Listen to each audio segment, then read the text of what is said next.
Au matin, la baie du Mont-Saint-Michel semble offrir un spectacle immuable, une vaste étendue d'eau qui ceint une abbaye plus que millénaire. Et pourtant, un étrange balai ébranle la quiétude des lieux. C'est celui, tourbillonnant, de la marée. Peu à peu, la mer se retire et laisse apparaître des bancs de sable mouillé.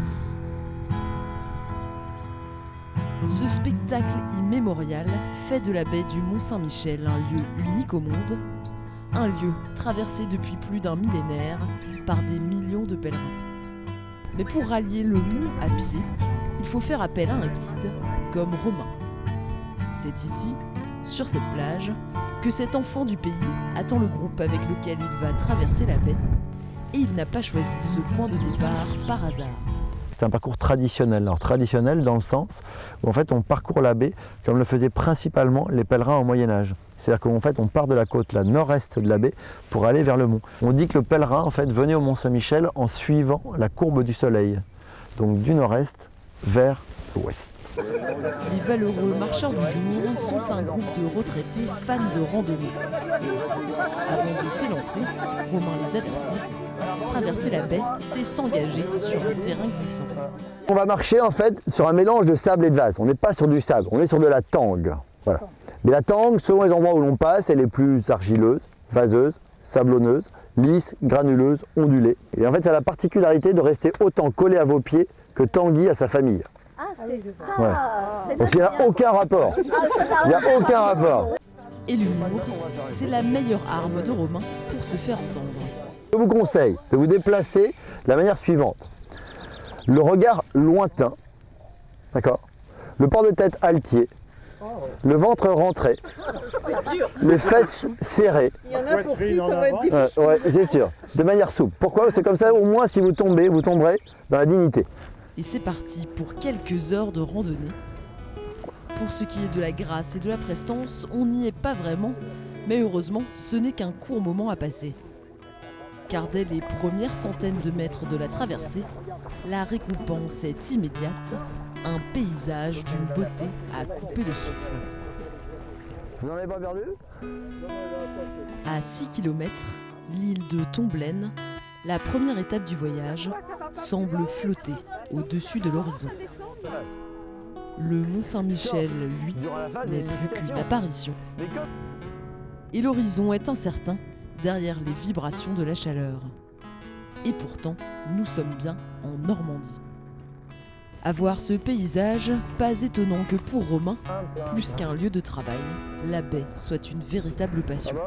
Ouais, moi j'affectionne toujours de me déplacer dans la baie, tout simplement parce que déjà on est au grand air et que moi j'ai besoin de vivre en extérieur. Comme j'y suis attaché, je prends toujours plaisir en fait à aller dans la baie et à m'y déplacer, que ce soit professionnellement, personnellement. Voilà, j'ai tendance à y aller quasi quotidiennement, je dirais. Pas tout au long de l'année, mais presque, quoi. Je dois passer à peu près 300 jours par an par ici.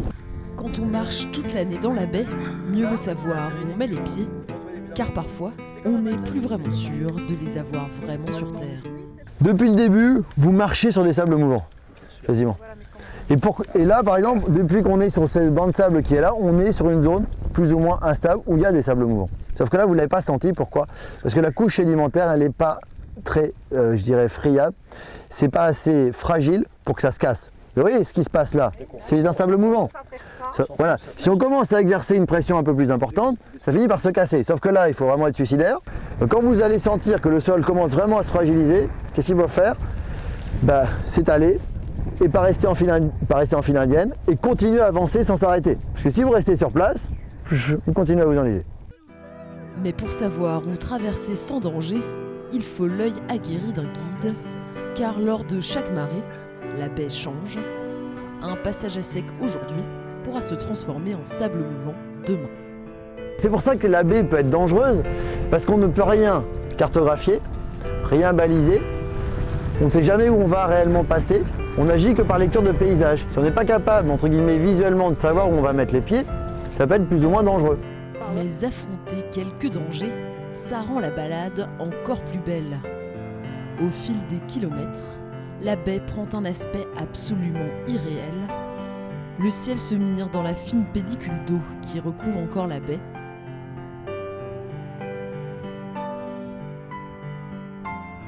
Et le Mont Saint-Michel lui-même ne sait plus très bien s'il est au ciel ou sur terre. Après plus de 2 heures de marche, le groupe parvient enfin à l'île de Tomblaine, une oasis en plein désert.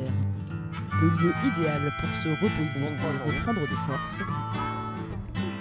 Après un petit casse-croûte, le moral des troupes est au plus haut. La marche est tellement agréable, la température super, et puis je suis pas fatiguée du tout, c'est sympathique. On est heureux, c'est formidable. C'est tout à fait inattendu. Très bien. Et quand on est arrivé de faire ça pendant 20 ans, puis qu'on le fait, ça prend une belle dimension. Tomblaine, c'est la sœur jumelle du Mont Saint-Michel. À l'origine, le mont devait ressembler à ça, un gros rocher de granit envahi par la végétation. Et si Romain a conduit son groupe jusqu'ici, c'est parce qu'il tient à leur faire comprendre ce qui fait vraiment l'âme de la baie. Le passage obligé qu'il y a à effectuer pour rejoindre Tomblaine correspond totalement à ce que devaient faire tous les gens et bien sûr les pèlerins qui venaient rejoindre le mont. C'est-à-dire que Tomblaine garde les attributs qu'avait le mont et qu'il n'a plus, l'insularité, l'isolement. Et pourquoi je vous dis ça? Parce qu'aujourd'hui, nombre de gens viennent au Mont Saint-Michel sans même savoir ce qu'est le mont, à savoir d'abord un lieu saint, une montagne sacrée, un lieu de pèlerinage dédié à un archange. Donc si ce lieu dédié à Saint-Michel est devenu une abbaye exceptionnelle, c'est parce que des millions de pèlerins y sont venus. Et pourquoi sont-ils venus plus nombreux prier Saint-Michel ici qu'ailleurs? Parce que c'était isolé, parce que ça se méritait. C'est ce que l'on dit souvent. Alors, pour ne pas démériter, et surtout ne pas se faire rattraper par la marée, il faut repartir. Encore 3 km d'effort pour atteindre le Mont Saint-Michel. Et effectivement, ça se mérite. Romain entraîne carrément le groupe à travers un fleuve. C'est avec de l'eau jusqu'aux genoux que s'achève la dernière étape de la traversée. Mais à l'arrivée au pied du Mont Saint-Michel, tous ces efforts prennent leur sens. Enfin, il est là, majestueux, immense et grandiose, une vision tout droit sortie du Moyen-Âge. C'est comme un phare pour la baie. Donc, quel que soit l'endroit où on soit dans la baie, généralement on cherche toujours du regard, en fait, le mont finalement. C'est quelque chose qui nous attire peut-être et qui nous interpelle.